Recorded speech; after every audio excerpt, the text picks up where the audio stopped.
Hello. Welcome back to another episode of Diagnosing a Killer. I'm Koelle. And I'm Kenna.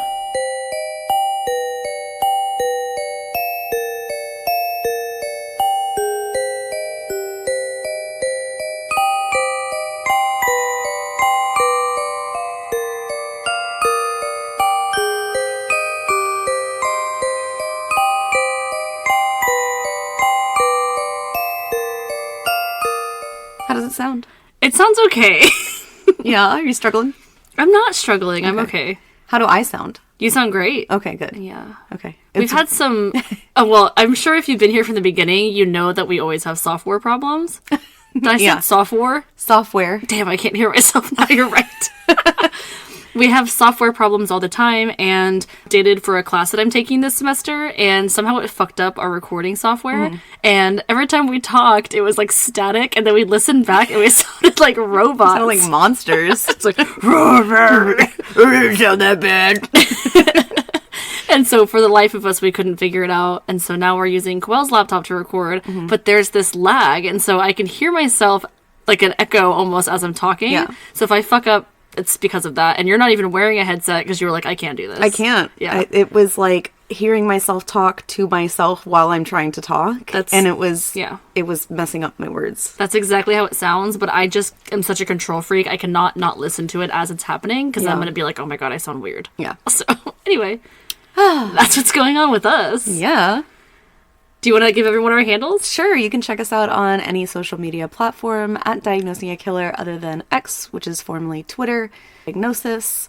You can check us out on Patreon. We have a Patreon exclusive coming out on the 29th. You get that bonus episode every month on the 29th. Very excited about that one. Yeah. January 29th. Special day. Special day. It's the day. Email us. Send us your case recommendations. I have a whole list going about case recommendations, so let us know what you want to hear, especially mental breakdown-wise, because we need some more info about that, or a little more advice, I guess. Yeah. I don't know. We don't need advice, but we want advice. We want advice. Your input. Yeah, we like listening to y'all as well. Definitely. So, if you guys want to support us monetarily, you can do so through Cash App, Patreon. You can also do a one-time custom donation if you'd like. We also have Venmo. What did I say? Cash App, PayPal. All the good stuff. All the platforms, mostly. Yeah, definitely. And I know it's your case, and I'm excited to hear who you're doing, but I do want to talk about a couple of DMs that we got on Instagram lately. So one of them is from a listener named Amanda. She says, so obsessed. Thanks for the ad. I do need to sleep, though. Seriously. Love you, ladies. I love the psychology aspect of all the episodes. Can I be your best friend? Hell yeah. Yes, absolutely. And then we got another one from a Suzanne. She commented on our story post that asked how often or what time of day people listen to. And she said, I'd listen all day, every day if I could. Love you. Aww. We love you both. And thanks for reaching out. We always love to hear from people that listen to us because we still have imposter syndrome. And we think that people don't listen to us. So thank you. If you guys didn't check out our merch forums yet, check those out. We just updated those to have slim cans. Ooh. Our first slim can koozie. Yes. So I'm excited. I'm using one right now. Same. You ready? Yes. Today we are going to talk about Ezra McCandless. Okay. Do you know who Ezra McCandless is? I feel like I've heard the name before, but Okay. I'm definitely going to need a refresher. Well, I'm going to tell you. Okay. Content warning. This episode describes details of emotional and mental abuse, termination of pregnancy, depression, sexual assault, rape allegations, self-harm, and struggles with identity. If this episode is not for you, we encourage you to check out another one of our episodes. Remember that your mental health is important to us, and we love you. Love you. Bye. Whew, doozy. Yeah, it's a lot. And what's crazy is that this story is not even that long. Okay. Let's hear it. Ezra McCandless was born Monica J. on October 6, 2007, to her mother Rosalena Gunnelson, who was just 14 years old at the time of Monica's birth. Oh, wow. Monica would never come to know who her biological father was. She was born in Stanley, Wisconsin, which is only a population of about 3,600. And it's about an hour and a half away from any major city. The nearest city is actually Minneapolis, Minnesota, and that's how small it is. It's like, what did I say? It was like an hour and a half, yeah. Dang, we're going to be there in a couple years, by the way. Minnesota? Yes. Minnesota. Minneapolis. Is there the Dahmer Museum there? No. Yes. Or is that Milwaukee? No, it's in Milwaukee. Damn, We always get them confused. Every time. Remember, because we were like, Milwaukee and Memphis. Milwaukee and Memphis. Makes no sense. I love that song. So Monica and her mother would be alone together until Monica was about 4, when a man that her mother was dating, named Joe Shane Carlin, married Rosalina and adopted Monica. Joe Shane. It's like 2 names squished together. Not even hyphenated. It's Joshane. It's not even hyphenated, not even apostrophe, nothing. Joe Shane. Interesting, right? They called him Joe. Yeah, I'm sure. Hey, Joe Shane. Monica J was then Monica Carlin after he adopted Monica. Monica grew up calling Joe Shane her father, and it was the only father that she would ever know her whole life. Joe Shane tried to be a supportive father. However, Monica recalls him being very nitpicky and unpredictable in his behavior. She described her parents as almost like having 2 tornadoes in one household. Oh my gosh, that's awful. Well, I mean, Monica's mom is so young, too, you know? Yeah. Mother worked a lot of hours and would often be left to be disciplined by Joe Shane, although her mother was very adamant that Joe Shane not discipline Monica, like, at all. Oftentimes, it led to quite a few arguments between the two. Monica recalled her father calling her stupid and slow at one point in her life. She was mostly emotionally abused, although the threat of Joe Shane throwing something was enough to make Monica shut down when the family would argue. Oh my god. And it's just the 3 of them. Yeah, that's awful. Monica felt at a young age that she was able to dissociate from reality, given her exposure to this hostile environment growing up. By the age of 12, her parents would divorce, and the 3 would separate. Monica rarely seeing Joe Shane throughout her childhood, although they would keep in touch every once in a while. So I know I said just 12, but back when Monica was 5, and all throughout her young life, she loved art. She was very interested in art. Monica considered herself to be otherworldly, even though she had never traveled, and she was also very young. She acted older than she was, and considered herself to be like a book-smart reader and very cultured. She claimed that her favorite book was written by Christopher McCandless, Into the Wild, when in fact Christopher McCandless did not write this book. He was simply the subject of it, and it was written by John Krakauer. Our apologies. As we said, we're using new recording software, and we just realized that it was cutting our voices so bluntly at the beginning of each new time we started recording. So that's why you're hearing all these weird sound cuts. We figured it out, hopefully, and we're going to try not to let it happen again for the rest of the episode. Back to the episode. A full-length feature film was released in 2007, which was directed by Sean Penn, and it starred Emile Hirsch, whose portrayal of McCandless brought countless award nominations. Monica was inspired by Chris McCandless' nomadic lifestyle and his minimalist idealations. Through high school, Monica began to explore her gender identity. Her time throughout high school, she would describe herself as more masculine representing, and therefore began to use he, him pronouns. On vacation, she found the name Ezra, which was more neutral, somewhere along the trip, and the trip was one to remember, and she kind of wanted to hang on to that name as a representation of that trip. Sometime after this vacation, Monica came to her parents to ask for a name change, which they agreed in order to provide Ezra with more gender-affirming care. This included changing her last name, and she was now Ezra McCandless. And I would like to say that throughout the duration of her entire trial, she is referred to as she. She did not have her gender changed or anything like that. So for the sake of this podcast, I just want to make sure that I'm not dead naming her completely, because later on she also refers to herself as Monica and she, her pronouns as well. Ezra continued to practice her art all throughout high school, and this is essentially all she focused on. So when she graduated in college, she worked for a professor of the arts and was able to hang some of her own art in a gallery as well. But soon Ezra longed to leave her home in pursuit of a living more independent lifestyle, perhaps in parallel to Chris McCandless's life. Ezra made the decision to drop out of college and travel to Eau Claire, Wisconsin, which has a population of nearly 70,000, which was way more than Ezra was used to. Yeah, giant change. Yeah.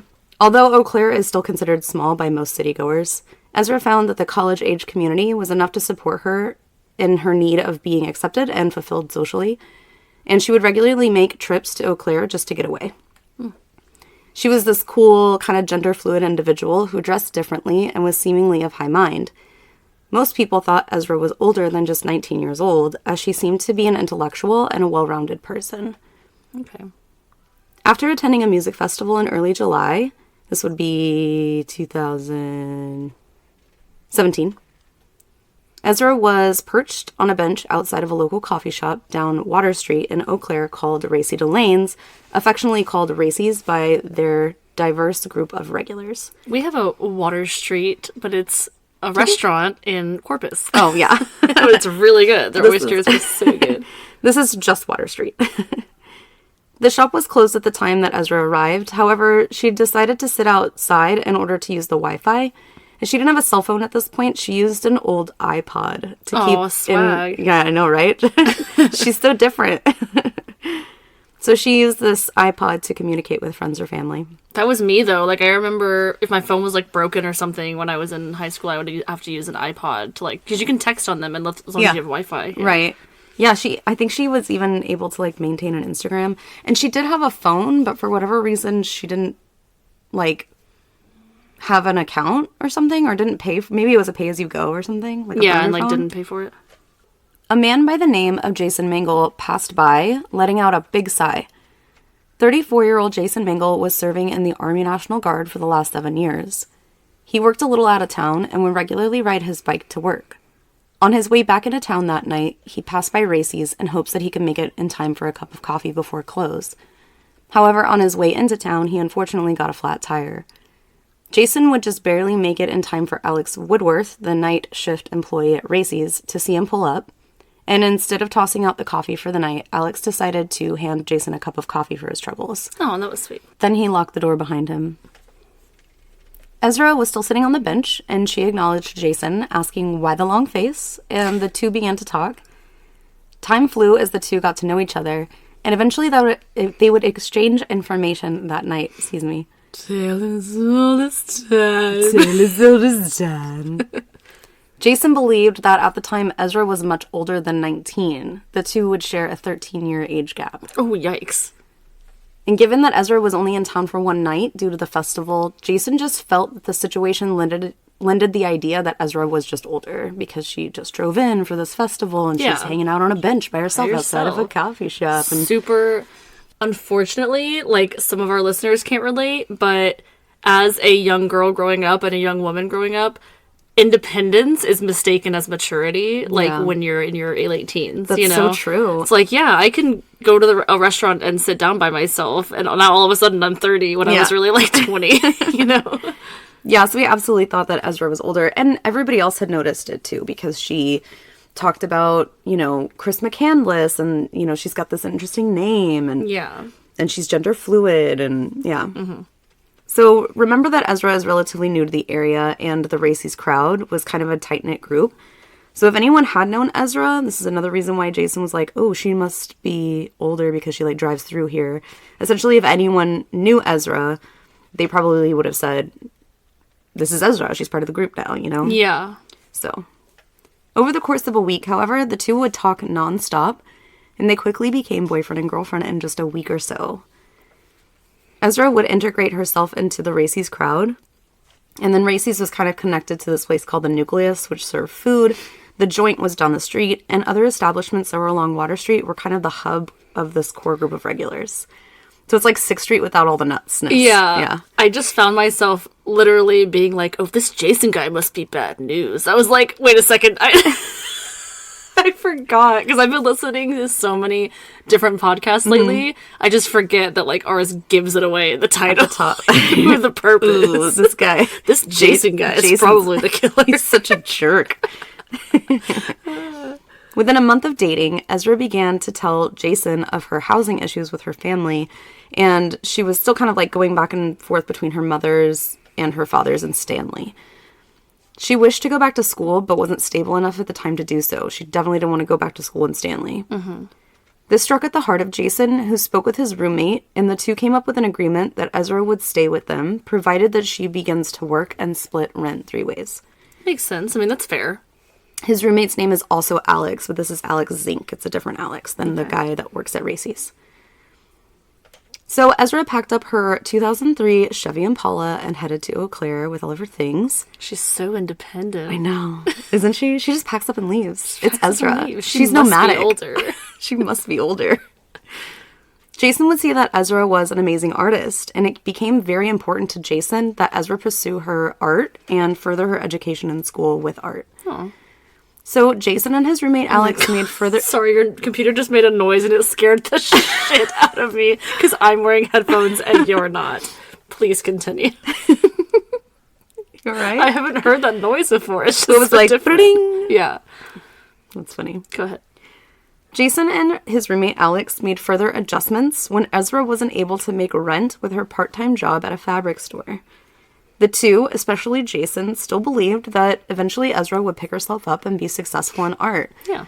So the roommates also agreed with Jason that Ezra would just help out with whatever she could, whether it be rent or utilities, groceries, something. Yeah, he's like, don't worry, she's not a freeloading asshole or anything. She's mature. She's older. She's older. That's awful. Although Ezra couldn't help necessarily with rent or utilities, it seemed that around Christmas time, Ezra spared no expense when it came to gifts. Here's this diamond ring I brought you. I bought you. I bought you this diamond ring. Can't pay rent. I have these gifts for you, even though I don't pay rent. Even though I am broke. There you go. You got it. Jason and his roommate Alex began to eventually feel the financial strain of having an extra person in the house. Yeah.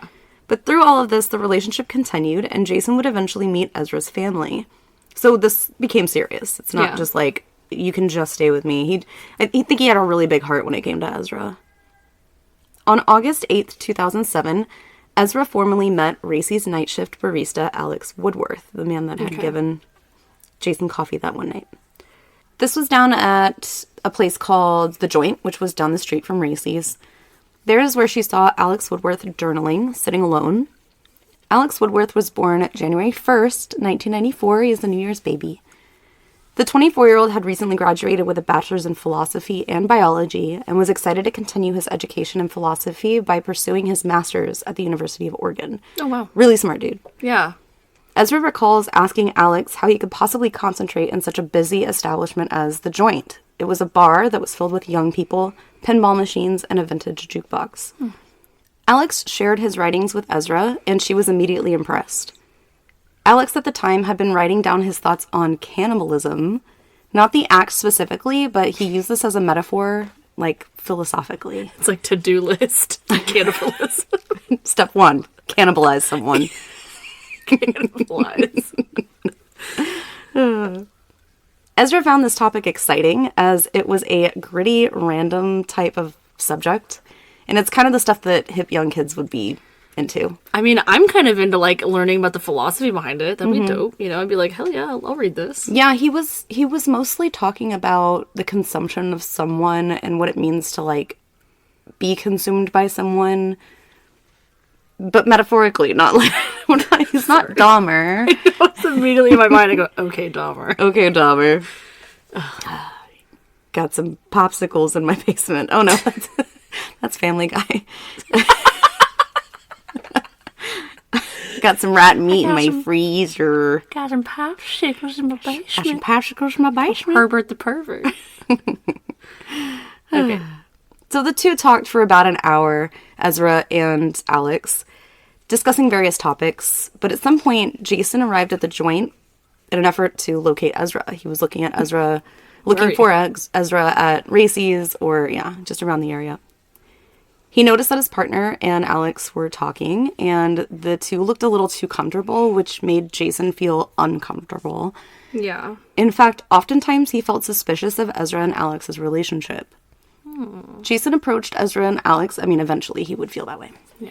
Jason approached Ezra and Alex and interrupted the two. And Ezra would later say that she felt that the conversation was going well, and it did feel somewhat disrespectful that Jason interrupted the conversation seemingly out of jealousy. Okay. She was like, I wasn't done with my conversation, and he interrupted on purpose so that he could disrupt whatever we were talking about.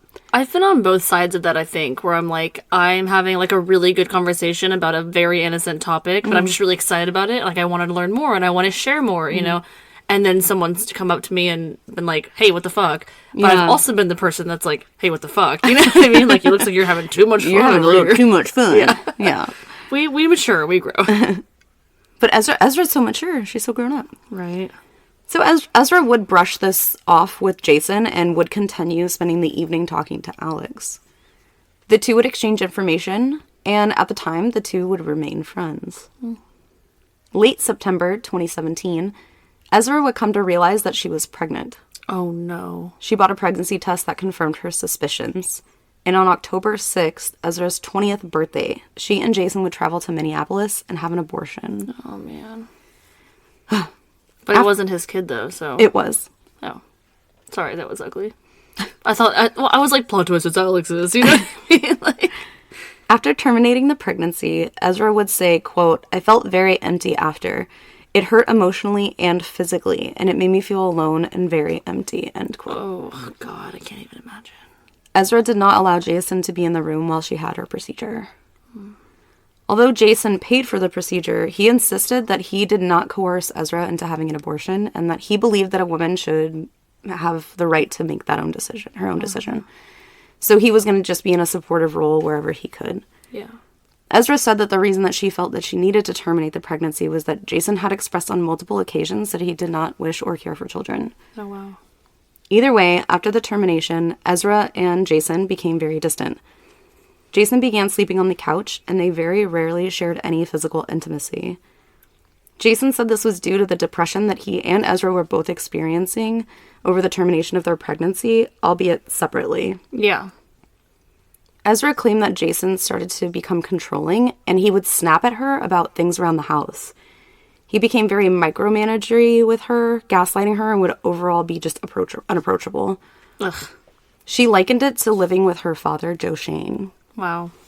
Jason, in an effort to keep their relationship afloat, often tried to include Ezra and his friends' game nights, but this was short-lived. Ezra would lose interest in going out to game nights, and at least on one occasion, she actually threatened self-harm if Jason were to go without her. Oh my gosh. And Jason said that she had seemed to become very manic and have a lot of anxiety, and that she would acquire this anxiety very easily. How old is she? 20. Sounds like the beginning of borderline, potentially. Ezra would accuse Jason of talking shit about her to his friends, and whenever he would go to game night alone. Keep in mind that these are some of Jason's closest friends, one being Jason's best friend of 5 years, John Hansen, and his wife at the time. Jason and John were exceptionally close, first bonding over their military service. John and Ezra did seem to get along, however, despite her accusations of Jason's friends not liking her. On one occasion, Jason came home to hear commotion inside of his apartment, and peering through the window, he saw John and Ezra horseplaying in the living room, kind of like play wrestling or fighting or something. Yeah. Jason said at the time he did not feel that A, Ezra was in any real danger, after all this was his best friend, not a stranger, and B, nothing untoward was happening between John and Ezra. Again, this is his best friend, who's married, and not some stranger. Yeah, and she talks shit about him, so she obviously doesn't like him. John? Yeah. Yeah. She's like, oh, you talk shit about me to your friends, and they probably talk shit about... They talk shit about me, you talk shit about me to them. Yeah. And she, clearly has her guard up about this guy. Right, but then... Wrestling. Yeah, but then they're just wrestling. I wouldn't wrestle someone that I didn't really care for. Yeah. Like, get the fuck away from me. Nonetheless, Jason saw this through the window, but he felt so comfortable in both of those facts that he felt like neither of them would do anything. He actually finished his cigarette outside before he even entered the home. I'm sure it's fine. I'm sure it's fine. So he said it wasn't an awkward feeling at all when he entered the residence. Oh no, stop. Feeling alone and distant from her partner, Ezra would frequent races on a regular basis. Often when Jason would either work late or be out of town for work, Ezra would hang out all night at the coffee shop, and eventually her and Alex Woodworth, the night shift barista, would begin talking longer and longer well into closing time. That was a long sentence. It's all right. I got it. Over the course of a few weeks, Alex and Ezra would begin to take long walks after Alex would close the coffee shop. The two would talk for hours while walking the streets of downtown Eau Claire, seemingly losing track of time more oftentimes than not. Ezra couldn't believe how much they connected. She confided in Alex about her recent abortion and how it affected her and Jason's relationship. Alex felt depressed and like an outsider in his family, so they bonded. I just want to say, sorry, in my opinion, like, talking to another single male about the struggles with your relationship with a guy is a red flag. It is. It is a red flag. It's a no-go. That's very inappropriate, in my opinion. I would not do that. I agree. Eventually, Alex and Ezra started holding hands on the walks that they would be sharing. Ew. Eventually, they would hug and eventually begin kissing on these walks. I feel like it probably escalated quicker than that. Probably. Like, they probably held hands, hugged, and kissed all within like a couple minutes. Yeah, it's so true. Yeah, they grew up in the 1940s. Yeah. Oh, I saw her ankle one night. yeah. You want a little bit of ankle? Yeah. You want some of this? You want some of this? The relationship grew into a sexual one while Ezra was still living with Jason. So this was somewhere between October 6th and October 29th. So we're talking very quickly, like you said. Yeah. And of course, it's like, Ezra, during her testimony, was probably like, oh, we held hands, and then one time we kissed, and then one time we hugged. It was like a fairy tale, But it's literally probably all on the same night. So, Ezra claimed that she was falling in love with Alex at this point. Ezra had even started staying the night at Alex's come early November while Jason would be out of town on assignment. I'm not saying this is Jason's fault at all. Like, Ezra's totally to blame here, and so is Alex, honestly. Yeah. But he's giving her the affection that Jason's not. Mm-hmm. Even when he is home, he's, like he said, very depressed and very just, like, unapproachable. Yeah. And then he's gone for long periods of time. Right. So she's probably just seeking, that comfort elsewhere. Yeah, I would totally agree with that. I think that Jason provides something that Ezra didn't have on her own, which is a roof over her head and probably food, and very much is... Ezra even said it, very reminiscent of her father. Someone that would probably always be in her corner if she needed it. And Jason had a big enough heart to do that. But the affection, the love, she probably didn't get that from him. Yeah. Well, she probably didn't want that from him. It seemed transactional. That's my opinion. So, Ezra even began becoming friendly with Alex's close friends and roommates. And this relationship went on for some time, all the way through the holidays. Ezra described their relationship like yin and yang. Ezra was the light and the sun, while Alex was the night and the rain. Damn. Just so poetic, right? I'd be like, so much sure. Like, I'm bright and cheery, too. I'm bright and cheery. The more time Ezra and Alex spent intimately together, their sexual experiences broadened. The once, quote-unquote, vanilla sex had grown into certain kinks and fetishes.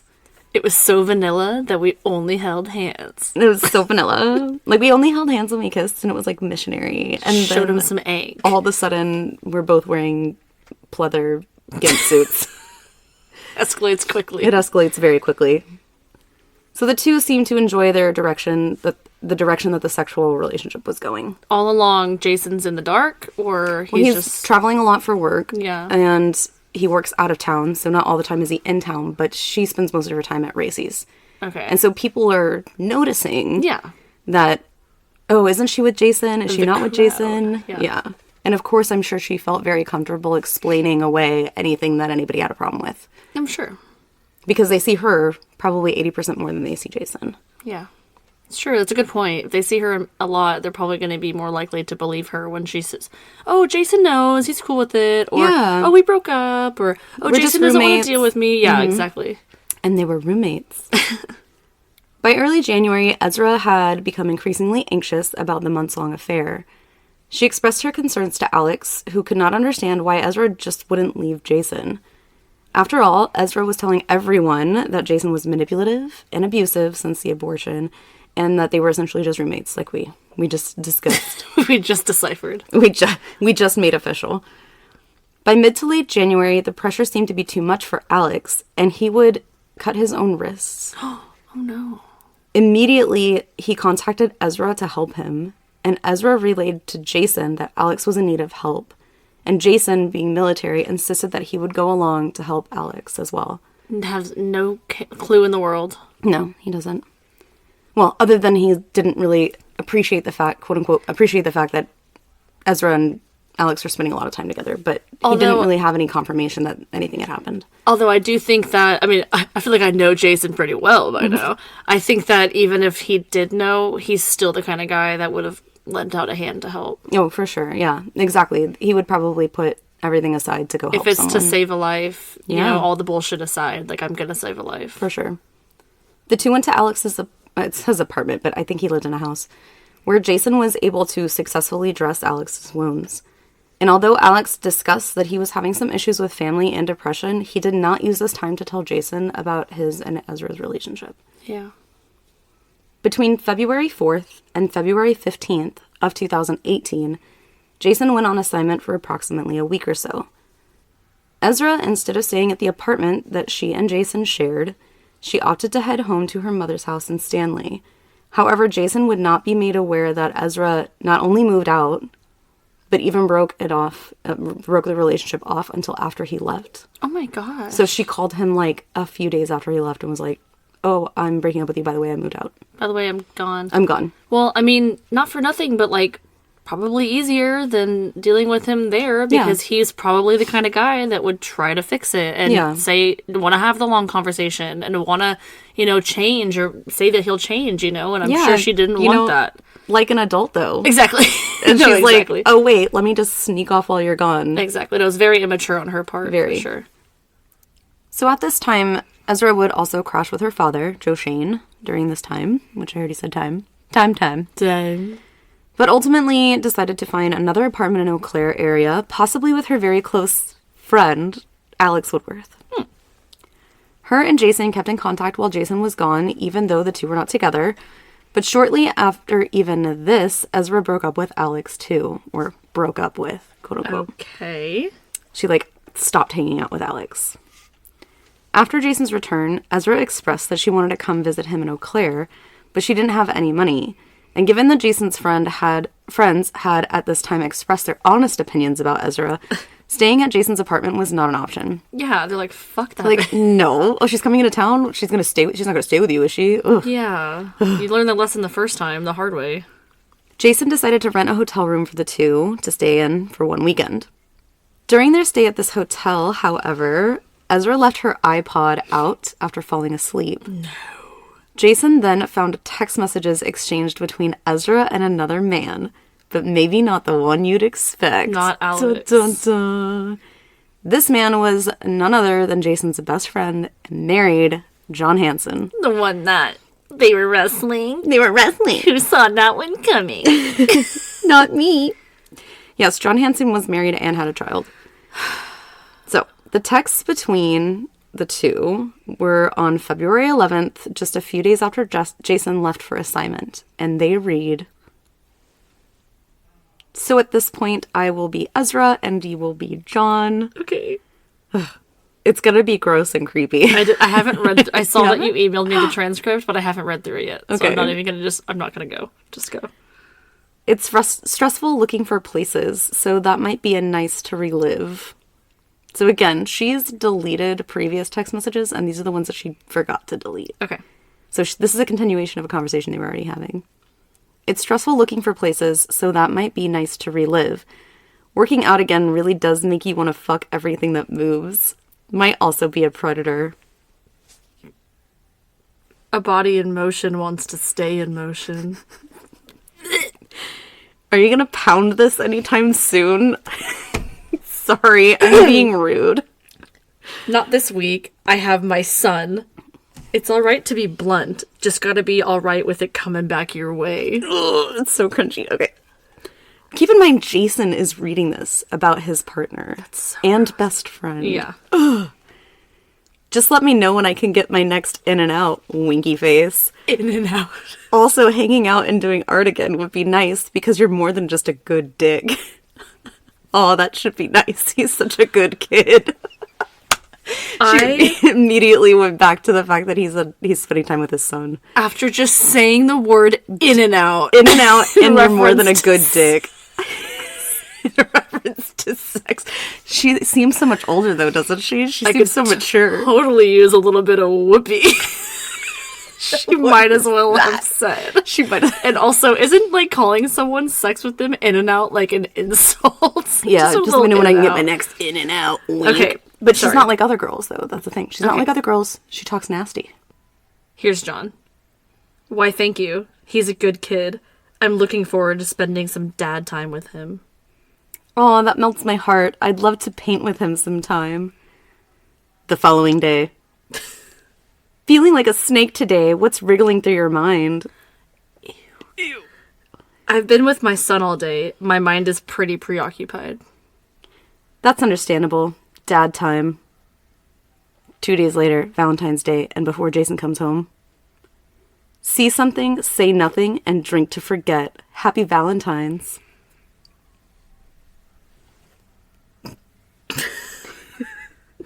That's beautiful, Ezra. Happy Valentine's. I have a way with words, John. No, the fuck you don't. Sorry, that was me. That wasn't John. It's just, it shows, so that's it. It's not like funny. It's just like cringy. It's you know so what I cringy, mean? I'm and like, it's just, like I said, she thinks that she's this otherworldly, like, she thinks, oh, you know what's so edgy of me is to say in and out, and you're more than a good dick. Like, that makes sense, like, for her to say that. been craving some in and out. She's- He's like, you should get a burger then. Then you should go. But I like that. I mean, I don't like that because, okay, two things are happening here. It clearly shows that they have had a sexual past, Yeah. right? Before February 11th. Yes. And Jason comes back on the 15th, I think. So, and he left on the 4th. So this clearly shows that they had a sexual relationship before these messages. Yes. But it also shows that John is not into her, like, at all. The fact that he's like, I'm with my son. I'm Yeah. preoccupied. I'm like, busy. you clearly don't understand that I'm not into sexting you right now because, Yeah. But that's the thing is, it is a maturity level. You can see it there. You can see that she's too immature to be like, oh, you're with your son. Have a great day. Yeah. She's She's like, like, "Ooh." hope he's not reading the messages, trying to get Yeah. that good D. Like, no. Yeah. And then she's like, oh, let me paint with your son. It's like, girl, we hooked up a few times. Yeah, And you want to it like seems spend time with my kid? Very casual to him and very serious to her. For sure. So, given the context of the message, it was clear to Jason that Ezra and John had been having a relationship for some time. Jason immediately screenshot these messages and sent them to himself. Fucking pro. Good boy. Jason then confronted Ezra, and Ezra insisted that Jason was looking into these messages as if she was guilty of cheating, but she clearly wasn't. I need more of that in and out. You can't really misinterpret that unless she just really likes in and out. More than a good dick. Protein style or animal style? You tell Ugh. me. And then when she realized that he wasn't into it, she's like, or we can talk about art and wine again. Yeah. Like, ooh. So yes, she insisted that this was not the case, that he was just being paranoid. He tried to gaslight him. She tried to gaslight him. Yeah, and then she's like, what if you're cheating? Yeah, That's why you're you're- asking me, because exactly. you're probably cheating. You're being salacious. Jason then called John to confront him about the messages. And John eventually admitted that the two did engage in sexual acts after denying it at first. Furious, Jason needed to get out of the hotel room and suggested that he and Ezra go to a friend's house in order to calm down and talk. As Jason... Huh? He brought her with him? He's like, let's both go? I'd Yes. be like, fuck you. I'm leaving your ass here. I don't give a shit if you don't live here. Jason said, he put it, that he wanted to have a neutral friend that was level-headed in the room with him. I love this guy. I know. Very smart guy. No. And very mature, emotionally mature. I think so. At first, Ezra maintained that nothing had happened, but then began to talk about the night of February 4th, which is the day that Jason left, Yeah. stating that John had forced himself on her. Ezra said that? Yes. Oh, okay. It was like, oh. Oh. Ezra said that her and John had made plans to create art and have some wine that night to discuss the state of her and Jason's relationship. Is she even 21 at this point? No, she's 20. Oh, Jesus. But I'm telling you, everybody thought that she was much older because of who she hung out with, the way she carried herself, or at least who she portrayed herself to be. So I don't think that anybody was like, hey, how old are you? Yeah. And even if they did, she probably lied. 25. Yeah. Ezra claimed that John and his roommate were poking fun at her for not being able to drink as much as them. This is all what she's telling Jason, okay? She claimed that John and his roommate were poking fun of her for not being able to drink as much as them, and that she had also not eaten much that day, resulting in Ezra becoming so drunk that she became ill. Eventually, John's roommate went to bed, and after being in the bathroom for some time, Ezra said that all she remembered was being carried upstairs and placed in John's bed. Ezra said at some point she felt her tights being removed and that she couldn't remember much, but that, quote, "A woman knows when things have happened to her the next morning," end quote. I don't buy it. That's what she claimed. No, I'm not, the quote, yes, but I don't buy her whole story, is what I mean. Well, yeah. And we'll see. Although her memory was hazy, Ezra said that she did feel like there were sexual acts that happened to her, but that she didn't resist, and in fact, she remembered that the sex was unprotected. So she remembers that the sex was unprotected. She remembers not saying no, but she doesn't remember anything else, and that's not unreasonable. No. Like, if someone is being truthful about that, that's not out of the realm of possibilities, that you only remember certain things, but, like, certain things that are important, like, Right. it wasn't protected, you know? When these acts were done, she was then told by John to go to another guest room in order to sleep, which she did, and she stayed there until the next morning. And that was because he was concerned that the roommate would see Ezra come out of his bedroom in the morning. So she was to sleep in the other room because he was married. Yeah. Maybe he shouldn't have fucking Well, done and anything. she's with Jason. Yeah. When the two woke up the next morning, John and Ezra got into John's car for him to take her back to the apartment that Jason and Ezra shared. Ezra told Jason that she was very uncomfortable because John acted like nothing had happened the night before. She was like, he just, like, seemed like everything was fine, like it had never happened.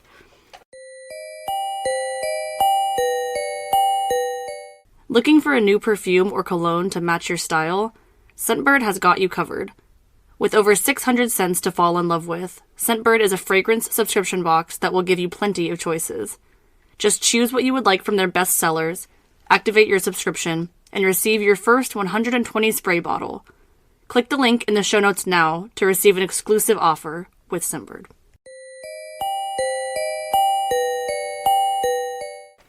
Once the two arrived at Jason and Ezra's apartment, John walked Ezra inside.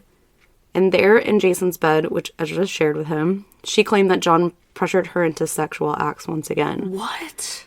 The two engaged in unprotected sex once again. So she was coherent at this point. She was sober, Okay. yeah. Albeit probably hungover. Well, yeah, but, you know. A few days later is when Ezra would break up with Jason while he was out of town on assignment. So this happened, Jason left on the February 4th. This happened February 4th, the morning of February 5th. And then, like, I think it was, like, the 7th or 8th is when she broke up with Jason and moved out. Okay, so someone being, like, in that situation might have thought, oh, I feel a lot of guilt about this. Even if it wasn't her fault, even if she was taken advantage of, I'm just going to break it off with Jason in order to avoid having to tell him what happened. Yeah, and absolutely. That is, I feel like we've definitely heard stories where that's happened before. I don't want to say, like, that's reasonable, but it's understandable. An immense amount of guilt, right? Yeah. So Ezra would move back in with her mom, and Alex Woodworth would help her move. Of course, he was all like, bet, right? Yeah, I'll help you move. Let me pack up your shit for you. Even after she... like, she's broke still up with kind of going back and forth with Alex and Jason Okay. all the time. That's just a theme. Okay. So again, I had mentioned previously that she had stopped talking to Alex during this whole time, right? Yeah. So she essentially had Alex move her stuff to her mom's, and then that's when she broke up with Alex, broke it off with Alex. Yeah. So the doozy of all this, John Hanson is actually really good friends with Alex Woodworth too. Oh.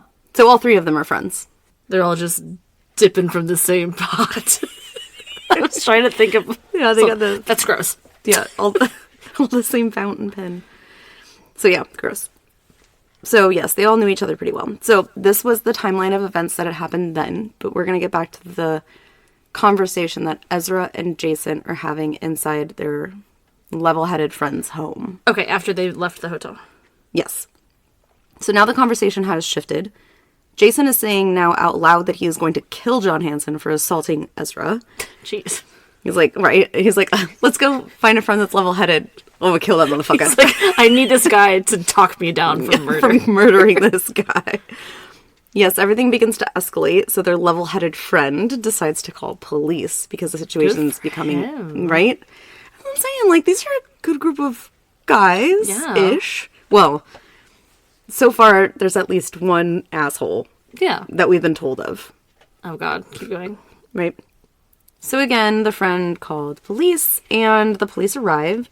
They separate all parties, and Ezra herself asked to go to the police station to get out of the tense situation to speak with police privately. Mm-hmm. Which, again, is kind of her MO right now. Yeah. Like, she just dips, like, whenever she feels stress or anxiety. She just kind of, I mean, which I feel like is a normal flight or fight response.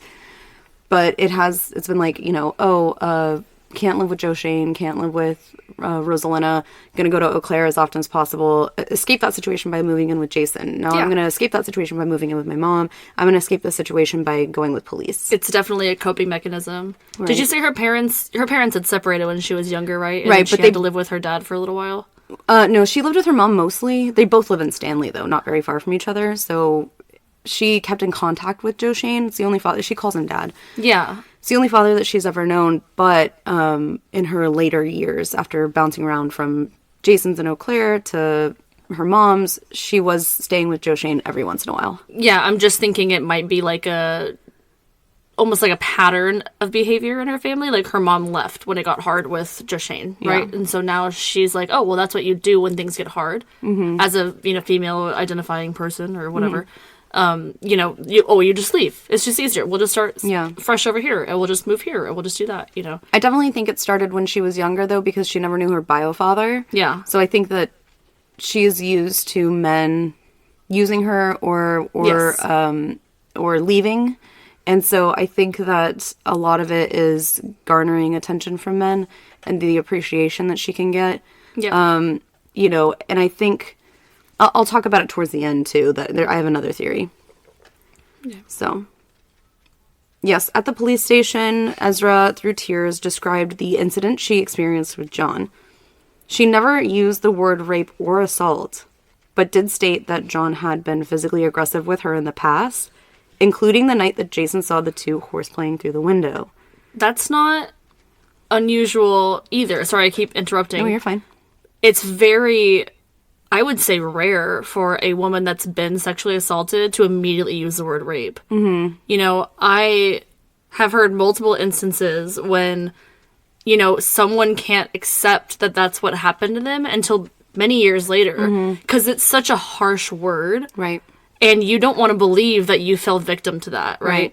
Or that maybe that's not what happened. Maybe I'm overplaying it. You know, I've heard instances where people kind of gaslight themselves and they say like, oh no, I'm just overreacting, or like, well, I didn't say no, or whatever. Kind of like using it as like, it's, you know, not a big deal, kind of brush it off. Unfortunately, that's what people are led to think that they need to do, you know, when they do get sexually assaulted. So it's not unusual that she wouldn't immediately use that term. Yeah. I'm saying. Yeah, for sure. I mean, I was in a physically abusive relationship starting at the age of 17, and I didn't realize that I was in a domestic violence situation. Yeah. It became, that just sounded so harsh to me, you know, to describe someone who I thought I loved at the time. Yeah, I'm like, sure. No, it's he just gets really angry, or he just gets really, you know, sometimes he can't control himself. Making excuses. Yeah, but, you know, it was probably years after I removed myself from that situation to be like, damn, that was a domestic violence situation. Like, shit. Fuck.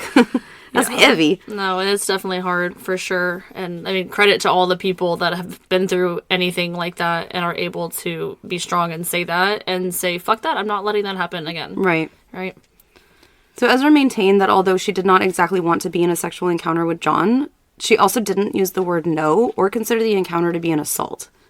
So with that, the police gave Ezra some pamphlets containing programs and counseling information, but then was free to leave the station. Well, and that sucks too. Sorry, I'm really sorry. I keep interrupting. You're fine. Last thing I'm going to say, that sucks too, because if she's not willing to use that terminology and she's just brushing it off like it's no big deal, the police aren't going to pursue it like a sexual assault. They legally case. can't because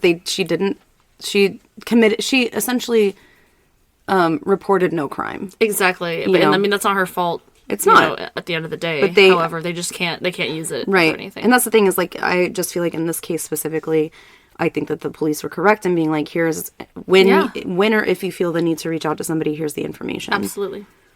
So, After her interview, Ezra further confessed that she had also been intimate with Alex. She confessed this to Jason. Oh, okay. But this was also unwanted contact, is what she claimed. Oh. She stated that the day after John forced Ezra into sexual acts, she confided in Alex Woodworth, who then took advantage of Ezra's delicate state. Okay. So now she's been assaulted by 2 people within 48 hours. So we're seeing a pattern here. Yes. And again, this is not to say that it didn't happen. Yeah. This is Ezra's account. I will say that there was no evidence whatsoever that either of these assaults occurred. And it's hard, though, because you cannot write that off and say, Right. no, that didn't happen. Mm-hmm. You need to believe people when they say that. Right. And that's the hard part about this Of course. situation. And that's what I'm saying. I'm not necessarily not believing her. Yeah. It's just that one sentence, there was As no it plays evidence out. that this occurred. And you also know the whole story, as it goes into it. Even with all this information, Jason continued to support Ezra. Wow. And tried to make the relationship work. After all, he cared very deeply for Ezra still. Plus, the poor girl had, in his mind, been assaulted twice by 2 people he thought he could trust. What a fucking guy. I really hope this guy turns out to be, the guy. I hope he's okay. The listeners are going to hear it first. I have a little bit of a crush on Jason Mangle. So come March, things were starting to settle down for Ezra. She had begun staying with her mom and began working at a local school with special needs elementary school kiddos. Okay. And she was in line to accept a new position elsewhere. Her and Jason maintained contact for this duration of time, and Ezra began to feel loving feelings towards Jason again. And she's what, 21? She's 20. 20, still. Again, this is all within the 6 months. Oh, yeah, you're right. Yeah. Okay. So this is in March. So Jason and her met in July, August of 2017. This is just She turned March. 20 in October, yeah. Yeah. Right. Okay. Mm-hmm. So again, her and Jason maintained contact, and Ezra felt like she was beginning to fall in love with Jason. And maybe the distance is just what they needed. Ezra went to Eau Claire to visit Jason in mid-March, and they became intimate very quickly. So this is kind of the first time that they saw each other again. This attempt at another chance with Jason was all at the behest of her mother, who did not agree on the 2 dating again. She felt like the relationship wasn't a good one, that maybe Ezra extended herself too much, vice versa, Jason extending himself too much. Not only that, but the age gap. Yeah. Ezra would continue to come into town and spend time with Jason and the Racy's crowd. But now people were beginning to talk about her negatively, kind of turn on Ezra, because now it's like there's all this other commotion, right? Because she accused John of sexual assault. She didn't accuse him of sexual assault. The 2 had engaged in sexual acts with or without her verbal consent. That's because she was very adamant in the trial. She said, I never used the word assault. I never did. I never used the word rape. I never used the word assault as it pertained to John or Alex. But the word's getting around, right? Yeah, and of course, Alex is homies with everyone that... He works there. What is it, Reese's? Racy's. Racy's. Racy Delane's. Well, it's called Racy Delane's, but they call it Racy's, yeah. Okay. That's a cute little coffee shop if you ever get to look at pictures. It's so cute. I keep thinking this is a bar. No, yeah, it's a little coffee shop. So at this point, the situation seems to become even more tense when Ezra's phone number was written on the inside of one of the bathroom stalls. Oh, yikes. Including the words, fuck me, with her phone number. Cute. Right? Oh my god, that's gonna do wonders for her mental health. Oh my gosh. So, again, I'm not trying to... Do you think it was her? I think it was her. I think it was her. I think that she did it on purpose because I think that she wanted to... Her next angle in my mind was like, okay, now people don't like me. Now it's like, I'm gonna lean into being a victim here. Paint the picture. Paint the picture of being a victim so that Jason doesn't leave. Damn. And so, yes, she had taken a picture and sent it to Jason. And so Jason continued to have Ezra's back by then going to Racy's. They're unisex bathrooms, by the way. So it's not like it was just in a boys' bathroom or a girls' bathroom. They're gender-neutral bathrooms. Jason continued to have Ezra's back by covering the message with the words, quote, life starts now, which is something that Ezra said that her dad used to say. Okay. Isn't that sweet? It's really sweet. I love Jason. No, Jason's literally the best. What the He fuck? did. He took a picture of it, and then he had crossed it out, and he wrote life starts now, and he's like, I wrote it there as a reminder to her that this isn't the end of everything. You can change this. Like, you can turn this around. I feel like if Casey, if someone wrote my name in the bathroom with my number instead of fuck me, Casey would just cross out fuck me and just leave the number. I'm just kidding, he wouldn't. But he would be like, LOL, babe, that's hilarious. That's I'm like, no hilarious. fucking deleting. Get rid of it. Hilarious. Oh, that's sweet, though. A few nights before March 22nd, Jason went out with a few friends, namely his roommate, Alex Zink, and his girlfriend, Jenna. Not Jason's, but Alex's.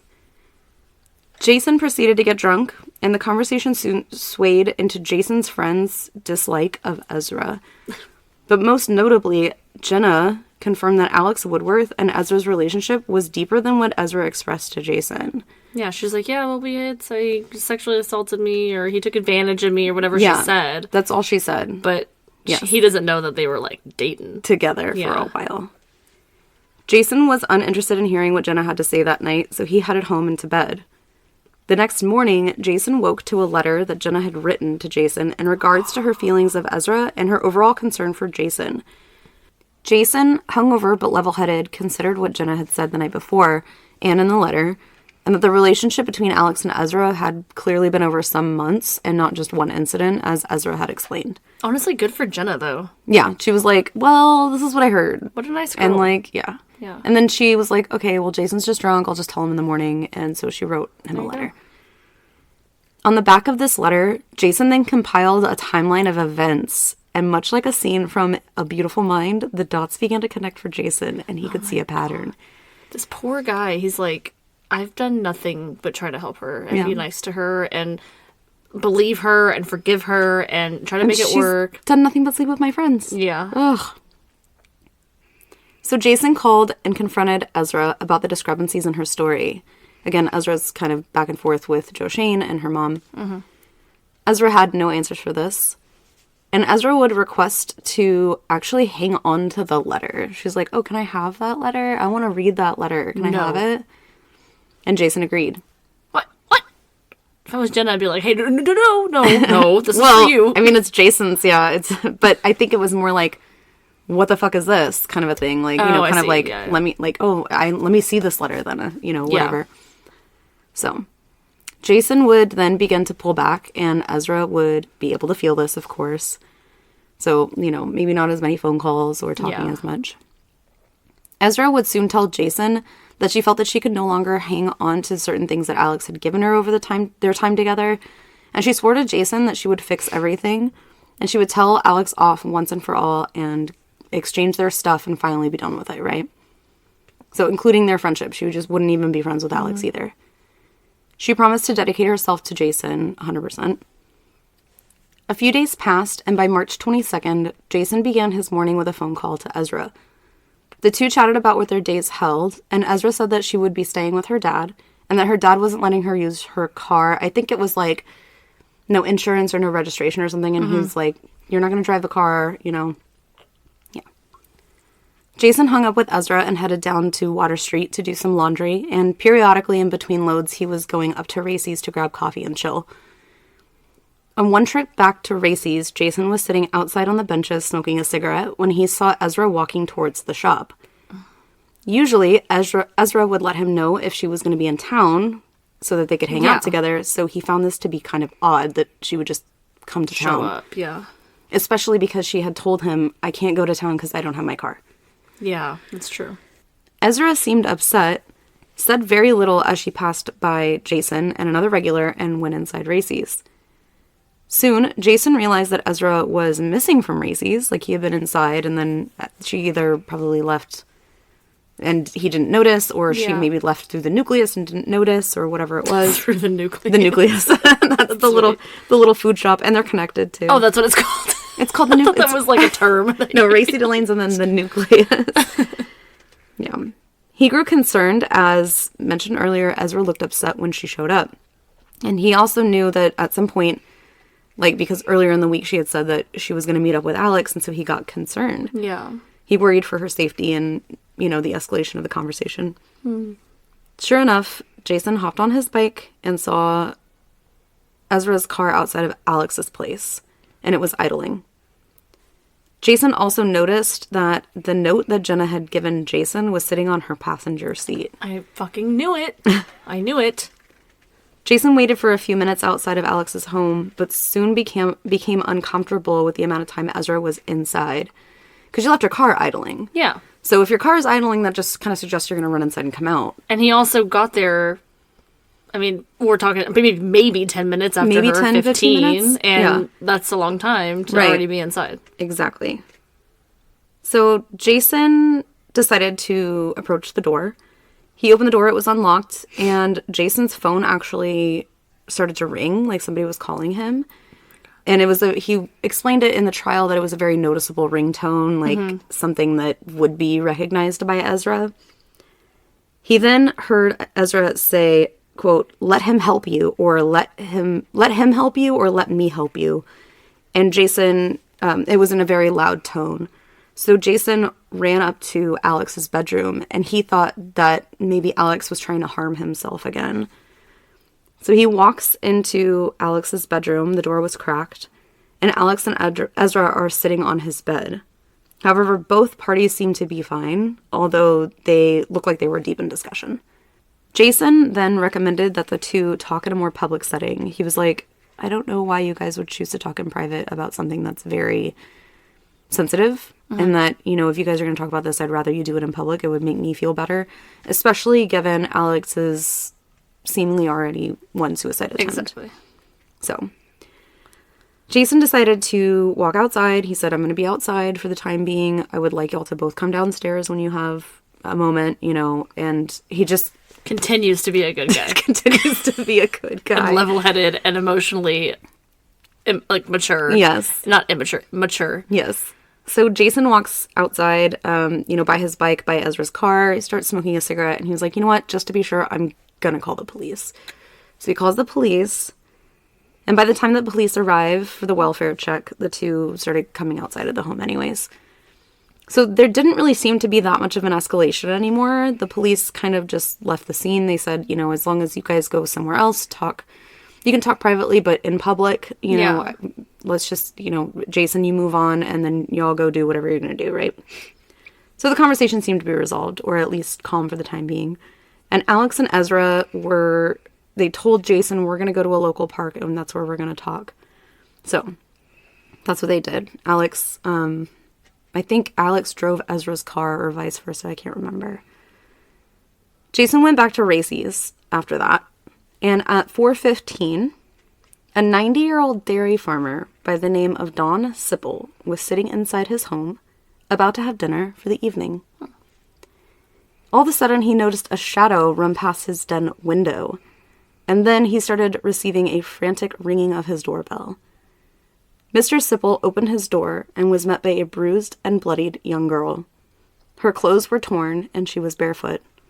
She immediately begged for Mr. Sipple to call for help, as he brought her into the warmth of his home. She could not recall her name or what had happened to her, but then she recollected that she was assaulted and she was from Eau Claire. The police arrived and took the girl to the hospital, where the girl referred to herself as Monica Carlin, and her one request was for someone to contact Jason Mangle. What? Hospital staff and police noted that Monica was covered in blood and mud. She also had a few cuts on her, but most notably was a carving on her left arm. Cut into Monica's arm was the word boy. Police were on the lookout for any potential suspicious people in the area, as Monica had not been able to describe anyone who could be her perpetrator. She had no recollection of her perpetrator. And I'm sure she's right-handed. Eventually, it was found that there was no registered name for a Monica Carlin in the area, and Ezra gave them her full name. Although Ezra was hysterical at Mr. Sipple's house, she was notably calm for someone who went through what she looked like she had gone through. Jason, he was going to and from Racy's and laundry and all this sort of stuff, became concerned that Ezra and Alex, after hours of not hearing from them, something had happened. And at some point, Jason went to the police station to ask for help in locating the two, as he was concerned about Alex's prior behavior of self-harm. He was told by police that Ezra had been assaulted and that Alex and Ezra's car was still missing. At this point, a manhunt was on to locate Alex, as he was now wanted for attacking Ezra. Oh my god. Police came into Ezra's hospital room in order to get further information from Ezra. She said that she remembered being in a park, but not much more after that. The search for Alex would eventually end when Alex's body was located on Mr. Sippel's property. What? On the property? Yes. It was a pretty big property, but yes. Oh my god. Ezra's car was stuck in the mud, and there in the back seat, Alex was found halfway hanging out of the back passenger seat door, and he had been stabbed 16 times in the head, neck, chest, and groin. Oh my god, that's so personal. Very personal. I mean, obviously it was her, but that's so personal. It was only after Alex's body was found did Ezra confess that she was the one who hurt Alex, but it was out of self-defense. She claimed that he tried to sexually assault her yet again, and after carving the word boy into Ezra's arm, she found a knife in her middle console and stabbed Alex several times, but only to get away, and that she had no idea how many times she stabbed him, or that his wounds were fatal. You stabbed him on multiple, parts of his body. That's not self-defense. Well, the fact that she tried to claim that he carved boy into her arm. And how still were you sitting? Knife. Yeah. Yeah, how still were you sitting? And that That's she just true. happened to have a knife. Yeah, of course. You couldn't just grab the knife that he was using to carve into your arm? Right. Or maybe they shared it. I don't know. Yeah. 2 weeks after Alex Woodworth was killed, Ezra McCandless would be arrested for first-degree murder. During the trial, Ezra claimed that she was no longer masculine identifying, and she had grown her hair out to middle length. She wore lots of pink and floral patterns, and it was noted that she constantly doodled in court, claiming that it was an anxiety soother. Whatever. She has such a nonchalantness about her. Yeah. She's just like, oh, yes, Dissociation. I can, can you tell us what happened on March 22nd? Yes, this, and, I loved Alex, and it's not as vacant as maybe Jodi Arias. But it's very removed. It is very removed. It's very dissociative. Yeah. For sure. It's really interesting to watch, and, she portrays herself to be this mousy, in fact, her defense attorney, as soon as she gets up, and she said, okay, we're going to bring Ezra McCandless to the stand, and then Ezra sits down, and she's like, okay, state your name, and she's like, Ezra McCandless. Okay, Ezra, I understand that you're very soft-spoken, so you're going to have to speak up for the court. And it's like, no, you're not. What happened to you more than a good dick, girl, Yeah. Like... That's not soft Come on, spoken. that's not soft-spoken at all. In and out, Come on. Gotta get in and out of that courtroom, come on. Exactly. So it's very interesting to see the way that they portrayed her. So Yeah. my point in saying that is that Ezra not always had very short hair, but she did consider herself to be more masculine presenting. And in the trial, she portrays herself to be this very demure woman, young woman, all of a sudden. And I think it's because people would be confused about her identity and how she could express that in a way that jurors would understand. Well, it's also probably look at this sweet, soft-spoken, nice girl. She could never have done something like this unless she was sexually assaulted. That's true. And she's so nice that, she so might have been quiet. sexually assaulted, And she's so small. She can't stand up for herself. Yeah.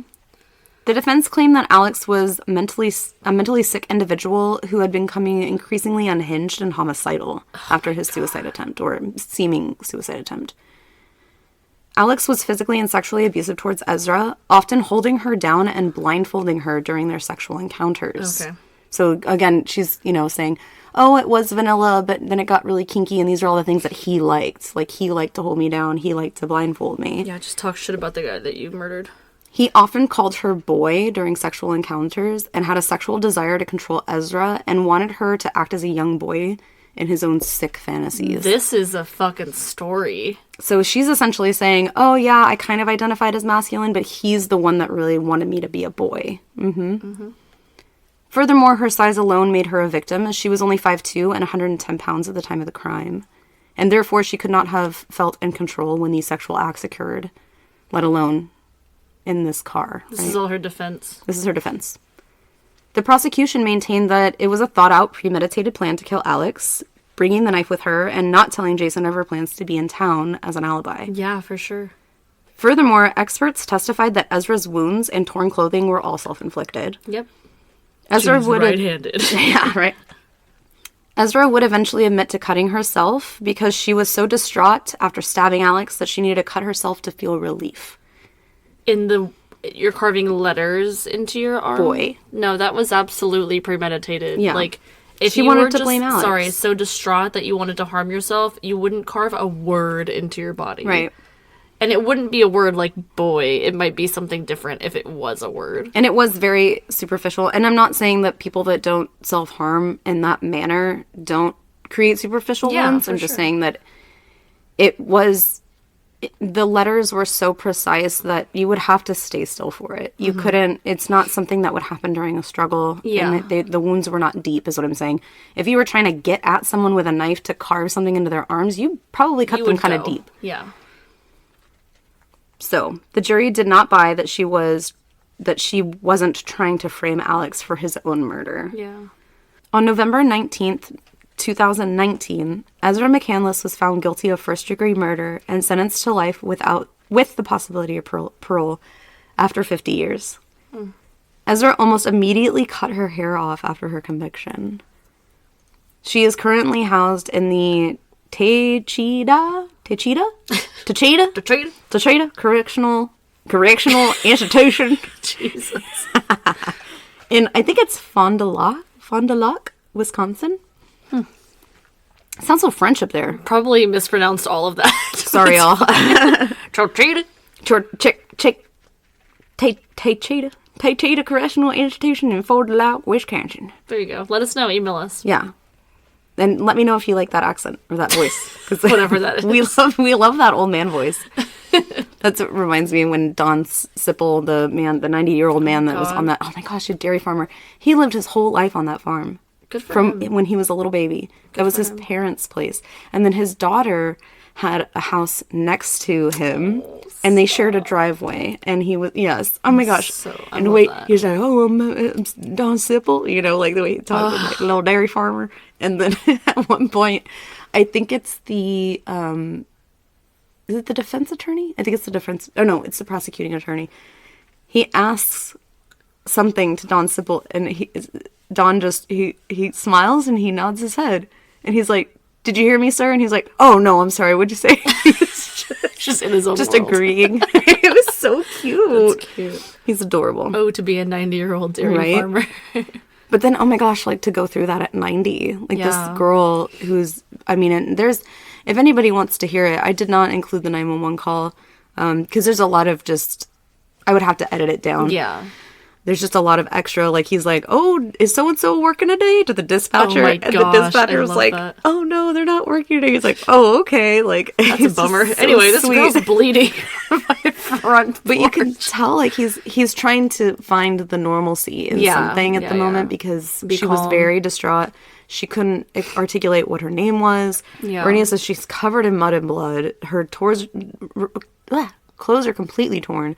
So it's just, he's trying to help, but also, Yeah. Yeah, it's really sweet. That's funny. Ezra's conflicts within herself considering her gender may have affected Ezra's overall mental health. According to the Mayo Clinic, gender dysphoria might cause adolescents and adults to experience a marked difference between inner gender identity and assigned gender that lasts for at least 6 months, which this whole time, had she identified as male using he, him pronouns in high school or right out of high school, that would be this entire 6-7 months that this occurred. The difference is shown by at least 2 of the following. A difference between gender identity and genitals or secondary sex characteristics such as breast size, voice, and facial hair. In young adolescents, a difference between gender identity and anticipated secondary sex characteristics. A strong desire to be rid of these genitals or secondary sex characteristics, or a desire to prevent the development of secondary sex characteristics. A strong desire to have genitals and secondary sex characteristics of another gender. A strong desire to be or to be treated as another gender. And a strong belief of having the typical feelings and reactions of another gender. Gender dysphoria may also cause significant distress that affects how you function in social situations, at work or at school, or other areas of your life. Gender dysphoria might start in childhood and continue into adolescence and adolescence and adulthood. Or you might have periods in which you no longer experience gender dysphoria. You might also experience gender dysphoria around the time of puberty or much later in life. Comorbidities to gender dysphoria can include, but are not limited to, depression and anxiety, suicide-related events, eating disorders, and substance abuse or various addictions. Yeah. In my opinion, I feel like maybe Ezra's need for attention related to her wanting to feel attracted by her identifying gender. Mm-hmm. I feel like she maybe found a lot of gratification or satisfaction in being liked or attracted to while she was more masculine presenting.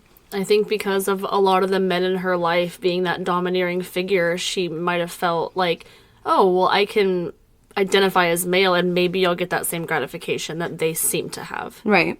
Yeah, and I do agree with that too. She especially with Jason, she could not let go of Jason. It was a 13-year age gap. I feel like maybe, and I hate using this term, like daddy issues, right? Well, I mean, the thing is that there is a missing parental link there, and I think that with Jason, he fulfilled some of those things, being a provider to her. And like I said, I do also feel like it is linked to maybe a gender dysphoria of some kind, where she felt like being representative of something more masculine or somebody more masculine and being accepted by someone that she feels like is a father figure. I feel like that was a win-win for her. Yeah, for sure. Yeah. Ezra McCandless has since petitioned for a new trial, claiming that there is one very big point that she never brought up during her trial. It was a lifelong secret for her that she was the victim of sexual abuse her whole life. And the abuse had only discontinued a few months before her relationships with Alex and Jason. She claimed that Alex's death is the result of unwanted advances, and Ezra blacked out from a PTSD episode. She has not yet named her sexual assailant.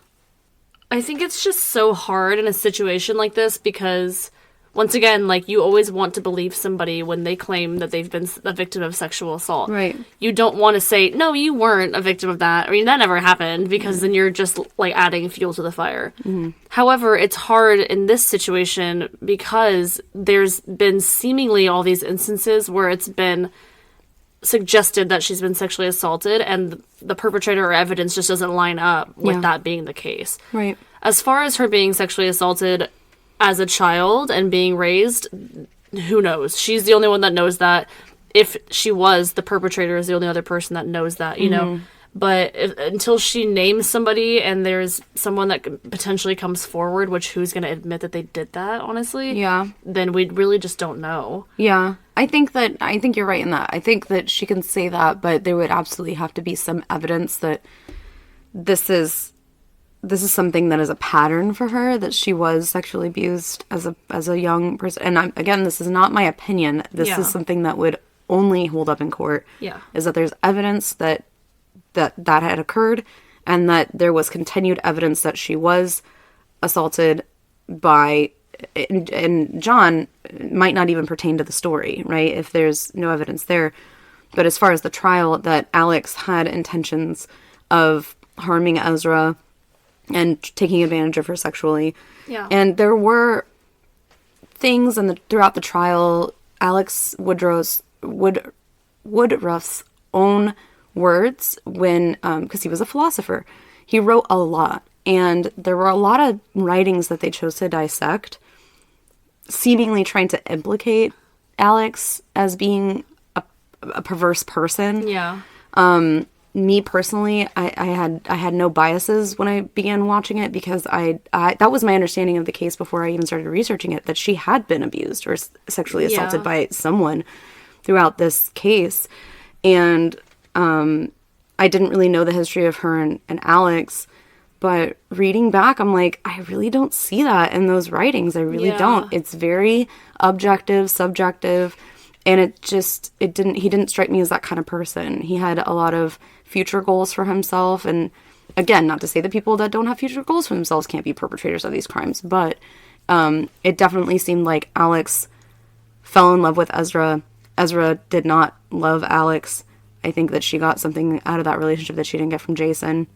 And she was terrified to lose Jason more than anything. And she said, like, I'm happy to just break things off with Alex. In her mind, it might have meant, like, get rid of Alex. Yeah. Yeah, I think that she just really I don't know if she necessarily... Okay, so again, because I watched the whole trial, that the prosecution said that knife... The defense said that knife has been in her car for forever because it's a utility knife. Yeah. The prosecution said she just put that knife in her car the day before. So, which is it? We don't really know. Mm-hmm. We don't really know. But do I think that Ezra started out the day wanting to kill Alex? I don't really know. But the fact of the matter is that it happened in a very gruesome way, and that she withheld that information. If it was self-defense, why wouldn't she tell Don Sipple, please, I stabbed someone because, or I'm trying to escape someone and they're coming after me, and she feigned that she didn't know where she was or what had happened and all this other stuff, and they didn't find Alex until the next day. Who knows? It might have been, the coming to town unexpectedly and having the note on her passenger seat are both red flags for me. Mm-hmm. It might have been that she was gonna go and engage in sexual activity with Alex and then try to say that he assaulted her. And maybe she started like a physical altercation so that he would leave marks on her. And when he wasn't reciprocating, she was like, well, shit, what do I do? Yeah. I've tried to now frame him and he knows, Right. Now she puts herself in this situation where she's like, well, there's already a knife here. What else am I gonna, whatever. I don't know. I don't know what she was thinking. None of us do besides her. I think that... Me personally, okay, like if I was going to build this whole day, right? I think that she lied to Jason about going to Eau Claire. I think that she knew she was going to do that. It was not an impulse thing. Yeah. I think that she went with the intention to meet up with Alex at some point. I think that with Jason showing up at Alex's and then Ezra hearing that ringtone, she was like, oh, I have to make up a reason why I'm at Alex's or whatever. Again, I don't know why the car was idling. I'm not entirely sure on that. Maybe she did intend to just run inside. But I think the fact that, like, Jason was there, and I'm not saying this is Jason's fault. Nothing. The only person whose fault it is Ezra's, that Alex is dead. But I think Jason's presence there, I think she realized, shit, like, I'm not going to be able to get out of this. Every time I come to Alex's, Jason's going to swing by. Yeah. Like, there's no way out of this. I think the reason that Alex was in the back seat is because Ezra coerced him into getting into the back seat with her. To have sex. To probably have sex. Yeah. And then get his guard down and then attack him. Yeah. And what happened in between that, I don't know. Yeah, it's just a wild story. When I said earlier that I had thought that the name sounded familiar, I was thinking for some reason, which this wouldn't have made sense, but the girl at the Cecil Hotel that was found in the water tower, wasn't her name Ezra? No, her name was Elisa. Oh, okay. At least that's Lamb. what I was thinking, and I was like, that wouldn't make sense because she obviously is not a murderer. But yeah, that was a good one, though. I've never heard that story, and I didn't realize how recent it was either. I know sometimes we say not to say this, or not to say this, but that sometimes we're like, oh, I hate saying, I'm so glad that's over, I never have to think about it again. Yeah. But, I mean, this is a heavy case. It is. She was so young, or is so young. I mean, she fucked up her whole life. Yeah. I mean, she's not going to be out until she's 70. Ugh. If she makes it that long, I mean, who knows? Anything can happen. I think that the moral of the story is that Jason Mangle is a hero. Yeah, no, actually, I'm really glad that he's okay. Not that I'm happy that anyone got hurt. No, but of course. I mean, definitely feel really, really poorly for Alex, like that's such a shitty situation. And it's really unfortunate that anybody got hurt, in this situation. And especially I don't even know, mental illness wise. I mean, I know you kind of talked about gender dysphoria and maybe depression. Gender dysphoria, I think you maybe, have said in the past certain onsets for personality disorders. Yeah, that's true. I think that Ezra's need and craving for attention is a huge motivator, and that can be a borderline personality or even a dependent personality disorder. It's true. Yeah, it's a good point. And her need to want to be right all of the time and escape in situations where she's not right. Yeah. Instead of talking it out. And like I said, one of those comorbidities for gender dysphoria is addiction. Mm-hmm. And that can be a sexual addiction or attention addiction. And so I also think that maybe there's some of that going on there. For sure. Yeah. That's just my opinion, though. I'm not licensed to diagnose. Well, good case. Thank you guys for joining us. We profusely apologize about the beginning sound of this quality episode. At the beginning. We are very, very critical of how we sound.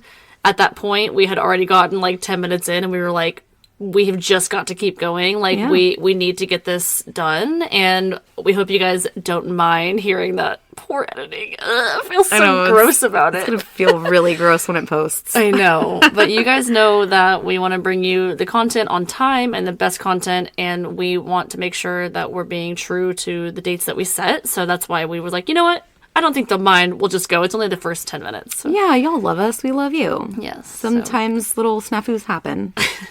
Well, thank you guys for joining us, and we will see you on Monday with another mental breakdown. Yes. Okay. All right. Love you. Bye. Bye.